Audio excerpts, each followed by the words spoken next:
BPL এর ইতিহাসে আজ লেখা হয়ে গেল এক অবিশ্বাস্য অধ্যায়, যা আগে কখনো হয়নি। এবার সেটা বাস্তব হতে চলেছে। একই দলে, একই লিগে বাপ আর বেটা।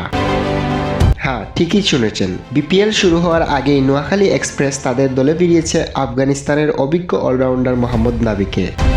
41 বছর বয়সেও যিনি এখনও মাঠে নামলে পারফরমেন্স দিয়ে কথা বলেন। কিন্তু গল্পটা এখানেই শেষ নয়। বিপিএল শুরু হওয়ার মাত্র 2 দিন আগে নোয়াখালী এক্সপ্রেস দলে নেয় নাবির ছেলেকে। মাত্র 19 বছর বয়সী এই তরুণ আফগান ক্রিকেটারের জন্য এটি প্রথম কোনো বিদেশি ফ্র্যাঞ্চাইজি লিগ। আর কি দুর্দান্ত অভিষেক! বিপিএল এর মঞ্চে বাবার পাশেই, একই ড্রেসিং রুম, একই জার্সি, একই দলের হয়ে মাঠে নামার স্বপ্ন। বাবা ছেলে দুজনেরই একসাথে পূরণ হতে চলেছে। এটা শুধু ক্রিকেট নয়, এটা একটা পারিবারিক ইতিহাস। নোয়াখালী এক্সপ্রেস শুধু দল গড়ায়নি, একটা গোল্ডের স্টোরি তৈরি করে ফেলেছে। পারফরমেন্সের পাশাপাশি ব্যাটিংয়েও এবার বাজিমাত। এখন দেখার বিষয়, মাঠে বাবা নাবির অভিজ্ঞতা আর ছেলের তরুণ শক্তি, এই কম্বিনেশনে নোয়াখালীকে কোথায় নিয়ে যায়। বিপিএলে যে এবার আলাদা কিছু হতে যাচ্ছে, এই গল্পটাই তার সবচেয়ে বড় প্রমাণ।